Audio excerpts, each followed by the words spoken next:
Now I want to go back to business. I have 3 lightning demos showing FINOS projects in real life. So let's start with the first one.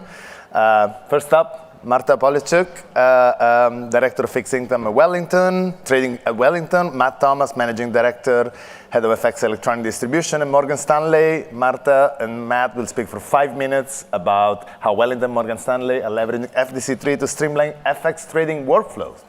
I'll just sit here and take a first row. I'm going to stick to 5 minutes because I don't want to be tasered, and I know a lot of people are going to be in trouble. Thank you, everybody, for coming and for having us. I first attended this event with Madeline about 2 years ago, and it's really exciting to see how much momentum we have and how much participation and adoption, and certainly within financial services and trading, we're excited to see this growth. So I run U.S. fixed income trading at Wellington. We're a global asset manager investing on behalf of clients around the world.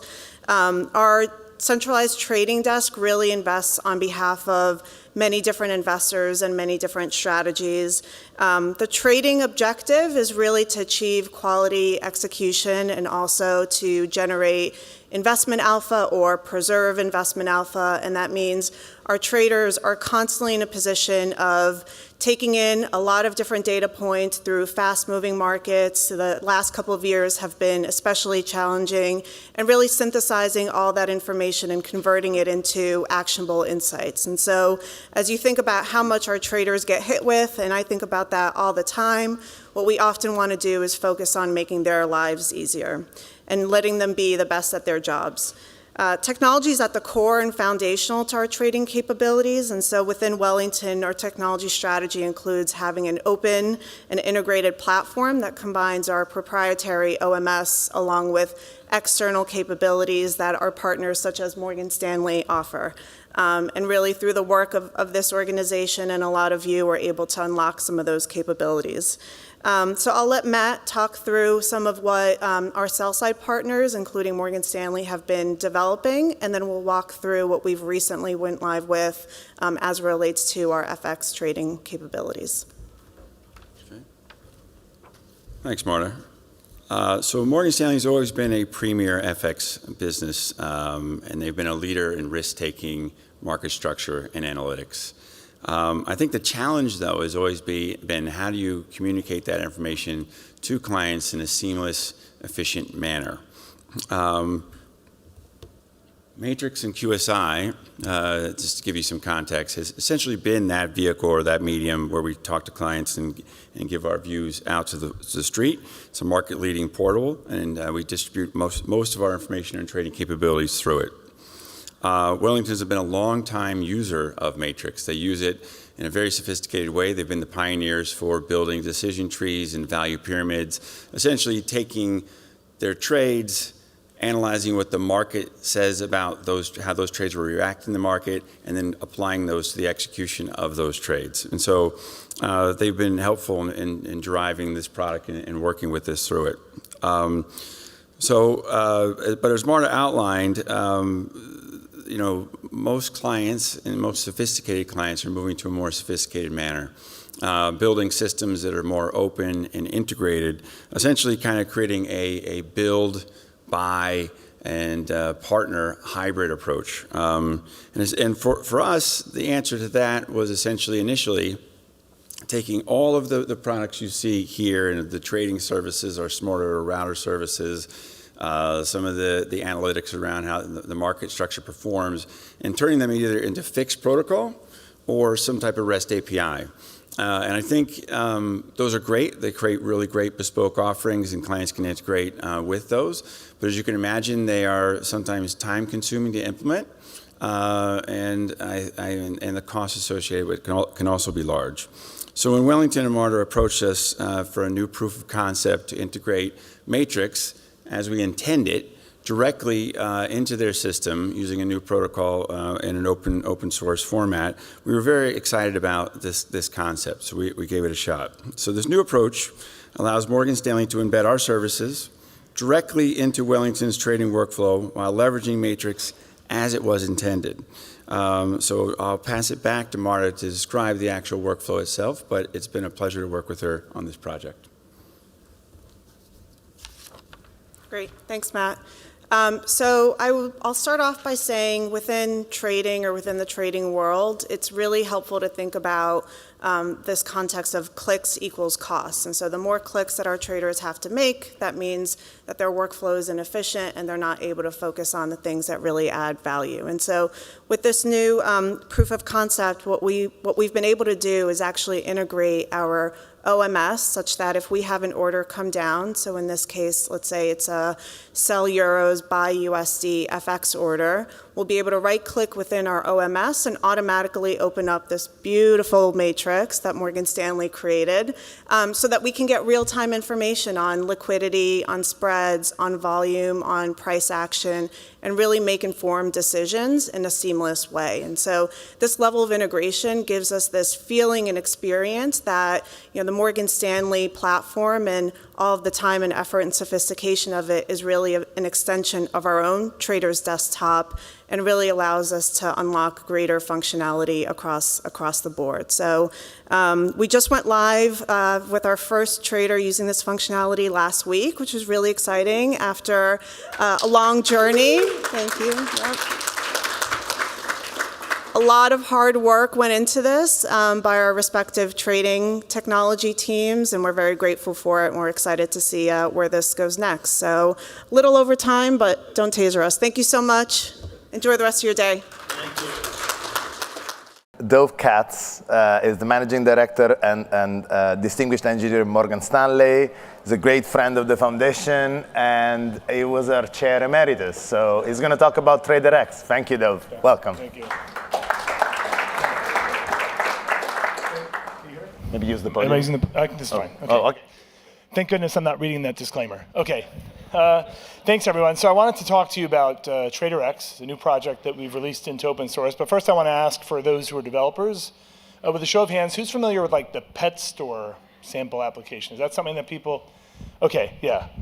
So pet store is great. It helps you get started. It helps you understand concepts, but it really has nothing to do with the financial services domain. So what we ended up finding is when a lot of these really cool projects in FINOS are out there, we don't really have anything other than PowerPoints to explain the value proposition before you have to get a repo, which doesn't really, you can't do much with it unless you really know how you're going to use it. So we kind of needed a pet store that we can apply FINOS concepts and FINOS projects to, and that was the birth of TraderX. And I know from many colleagues in other places, they've had similar struggles, had to build similar applications, so we thought we'd just put something together. So it's an industry-relevant pet store application. It's generic. It's designed to be accessible and simple and not require a lot of initial assumptions, something a university student can pull down into their own workstation. It isn't something that requires large third-party open source projects to come in. We're trying to make it simple enough that anybody can kind of grasp it. Those on the security panel will eat their hearts out. It is intentionally not secure. It's intentionally chatty. It's designed to kind of resemble something you might find, yes, in production, in large and small organizations around our industry in different parts. It's also designed specifically to be distributed so you can have people, you can envision this being something that's a product of multiple teams developing multiple components that you might swap in and out. So it's not perfect, it's certainly not complete, but the goal is to keep it simple and innocent as a starting point for any experimentation you want to do. And the reason I want to show it today is because as you go through some of the projects in the rest of today's schedule, it would be great to think about, oh, this is cool. I could probably bring down TraderX and try this out. And I have some examples of that. I'm going to apologize in advance. The demo which I'm going to show is recorded at a speed where I thought I'd be able to pause it. I will run out of breath trying to talk through it. So I will explain what it is, and then we'll kind of show you little pieces of it, but I won't be able to walk through the demo verbally. Small, simple code bases, independently developed. You can swap out technologies because it's all distributed. It's chatty on purpose. It's insecure on purpose.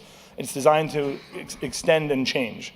So I could totally see someone coming along and saying, let's build SBOMs with that. There's some really cool new technology for modernization. We spoke about that. Maybe use something like Open Rewrite and have Spring Boot upgraded. I think it's less than a month away from all 2.x going out, out of support. Wouldn't it be nice to upgrade it all to 3.x? I think it's actually already 3.x, but you get the idea. So Architecture diagram, you're not going to read. The main point of showing the picture is that it is chatty on purpose, but it also allows for some hot swapping of some of these components. Here's the demo. I will decide what to say as the demo plays. But it is a lot of processes, so it ends up being really convenient to run on GitHub code spaces with VS Code up on your desktop. So it brings all of the services local to localhost, loopback interface. And here's the C4 diagram. We have the graphic there. You can see it in a bit more detail. But yeah, you bring it all up. It does, with that many processes, it does kind of chew up memory and CPU, but they're all kind of simple Spring Boot processes, a little bit of a Node.js. We have another favorite in the security organizations, H2. We needed something self-contained. That's on purpose. Swap it out with your favorite SQL. We don't care. But here's just some of the initial data that's populated in there. You're going to see a message bus. We had a proprietary internal one. We swapped it out with something very web-friendly, so we're using Socket.io from Node.js. We have an open issue if anyone wants to contribute something vanilla and innocent to replace that. But you can see all the ports here. So 18086, this is going to be our message bus. It also serves as a chat, so you can kind of test it that it's working, the plumbing. But as you do things like open the UI, it might be subscribing to topics, looking in the blotter for new trades, updated positions, and so on. It'd also be kind of nice if we added pricing. Right now, you're buying at the market price. You don't even know what it is. You're just adding a quantity and a side. But you can see as you open the UI here, there's one written in Angular, and we had another team from a different company contribute one in React. So there's two UIs. You could do a trade here. There's a reference data service pulling down securities. You're picking a quantity inside, and it's booking, and voila, you end up with, if you remember to type quantity and security in the right place, you end up with something going into your blotter. It's not that sophisticated, but it's a lot of moving parts. We bring open the next UI in React. We'll bang it out over there, and then we'll show that in the first UI, you'll see the updates as well. Is it super sophisticated? Not really. Is it a lot of distributed moving parts that resembles production things we have in our companies? I would argue there's a lot of that. So you go, same idea. As you select the account, there's pub sub topics and all the things you would expect in your application. We could definitely use some help with the UI, so if anybody's interested. But again, one thing we don't want to do is make this less innocent. We need this to be accessible to university students, trainees who join your company, people trying to try out FINOS projects alike. And the idea is that their examples would be demonstrating this project with something they want to add to it. And what they're showing you is what they added to the project. But the more we get this kind of common language of project knowledge, the easier it is for someone to explain their examples to us. And that becomes very powerful. So there's the demo. I think it ended. Yeah, I have my mouse on the stop now. I kind of made it through the demo. So what could you do with this? We've heard a lot. Okay. If anyone wants to forward to the slide. Mine's not responding. We are going to see a lot of projects today. There's a lot of potential. We heard people talk about FDC3. We even had Ridian talk about he dropped the first FOMO FDC3 out there. Hundreds of projects using it, right? It's great. Just take these two UIs. What would you FDC3 into it? What about the Symphony bot? Can you make a trading bot that trades on this thing? What about adding in Morphere and doing some sort of limit checks and some sort of compliance as code in there? There's all sorts of possibilities. You just need a project to which you want to do it. TraderX is a great one. I encourage people to take a look at it, try it, and also contribute to it. There are some open issues. We would love some more maintainers. I'm excited to share it with you and looking forward to partnering. Thank you very much. Sorry for the clicker. Turns out we have some clicker issues today. We just realized that we're talking about new and exciting security attacks. That's what Brian was saying. We just had a clicker attack from the floor above us. That's what threw off Robin off her game before. So last but not least, we've heard from the buy side, we've heard from the sell side. I'd love to bring in one of our original contributors. Nick is the CEO of Connectifi and one of the creators of the FDC3 standard. We'd love to show more FDC3 in action. Welcome on stage, Nick. Awesome, thanks, Gab. I'll try to keep this really brief. I know that I'm like, you've been trapped in this room for what, 7 hours? But I've been there with you, so I feel your pain. Oh, cool, look at that. My speaker notes are there. So I'm gonna close this. Okay, so, awesome. Is this the clicker? Yeah. Okay, great. So there's been a lot of excitement lately about FDC3. You can hear that, and there's a sense that maybe FDC3 is having a kind of breakout moment. Microphone. Oh, Microphone. Where's oh, on the chair. Whichever you want. Yeah, so we've heard a lot about, is it working? Yeah, perfect. A lot about FTC3 and it possibly having this kind of breakout moment. We saw that with just the previous, the penultimate previous demo. Really exciting stuff that's been happening. Something that I'm personally really, really excited about too, so I want to speak to you briefly today about what I think that could look like for FTC3 really cross the chasm. So first of all, how did we get here? FTC3 is now widely adopted across capital markets, as you've seen. And I think this is really due to the convergence of three key factors. One is that people love interoperability. Interoperability improves things across a whole bunch of different dimensions: UX, business processes, tech cost, and basically wherever interoperability goes, good things tend to happen. Next, a foundational principle of FTC3 has really been having a low barrier of adoption as possible, and that's really made it possible for implementation to spread across capital markets. The other really big foundational principle is open source, which we're all here because we love open source. But really key is that open source, and I think it was said in the CCC talk earlier, it wouldn't have been possible to create FTC3 if it hadn't been open source, right? So it was open source that's really allowed us to acquire and retain a community and have that engagement. So combined, these three things have really guided the success in capital markets. So what does crossing the chasm look like? Mainstream adoption, of course, but more importantly, it's really moving it from a category of nice to have to must have, right? So this is why, a few clicks in capital markets is critical, but outside of capital markets, it's nice to have, but maybe not quite as critical. And that really means finding a new set of use cases and really building kind of what I would call next generation interoperability. So what's blocking us? I know this looks like a disco ball. I realized that later, but it actually is a brick wall. So what are the things that are keeping us from taking this leap? I think that there are three key issues. So one is that the implementation of FTC3 today is basically very desktop focused, we know, and install focused. And that both is something that doesn't relate all the time outside of capital markets, but it also creates some level of fragmentation even within capital markets.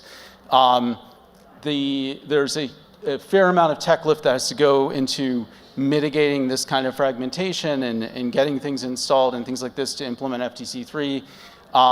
And this really pulls a lot of attention away from use cases. And then finally, identity and security questions have really come up, especially as the standard has matured. And those have really blocked us from going after some of the many high-value problems. And I think that's a really important thing, and it was good to see all the discussions to security earlier. So how can we get there? What does this look like today? So we have a lot of great discussions going on in the community today around FTC3 in browser, around desktop bridging, around identity and security. And all this is really good, and it's really, really super promising to see. So if you ask me, can we get there? Can FTC3 go into the mainstream? I would say yes. But I think I'm going to raise that. I'm going to say we're actually already there. Because between FTC3 and existing established standards like TLS, OIDC, OAuth, and many others, many which are in the Linux Foundation, we have all the ingredients we need to implement this vision of interoperability. So I want to close with a really short demo, I promise short, illustrating such an implementation. This is actually using the open source FINOS Sail project, which is part of FINOS. And we've extended it with a service that securely adds onto that ecosystem and allows it to go seamlessly across any number really of technical boundaries, including browsers, native applications, VMs, and mobile. So what you see here first is the demo running in vanilla Chrome, and it's doing all the same normal FTC3 stuff, raising intents, doing context linking, and you notice that's connected actually into the Sail directory. So there's a sense of cohesion here as the demo progresses.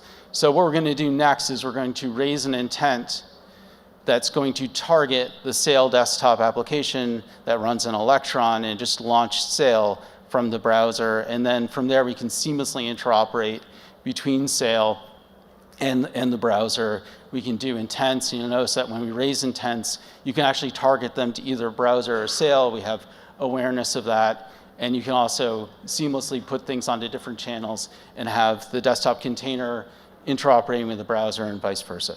But we're going to up the stakes a little bit, because also we can add now, we're going to wait for it. This is the problem with doing video demos. So we can also add in a .NET application running natively that also just joins the interoperability, and kind of, you can see all the same things: intents, context broadcasting, et cetera. And then finally, we're also going to add in iOS coming up now, which also is running. So this is FTC3 running in iOS. That's connecting to all these other things. It's also interesting to point out that the .NET application and the iOS application, of course, are running in VMs. So that's really, I think this shows that this thing is now that we can do this. We can remove a lot of these technical barriers from FTC3 by looking at how do we implement it. And to me, this really builds on the early success of FTC3, which is really having a low barrier for adoption, having things be open source, and finally having a real love for the possibilities of interoperability. With that, I thank you and let you leave this room. Thanks.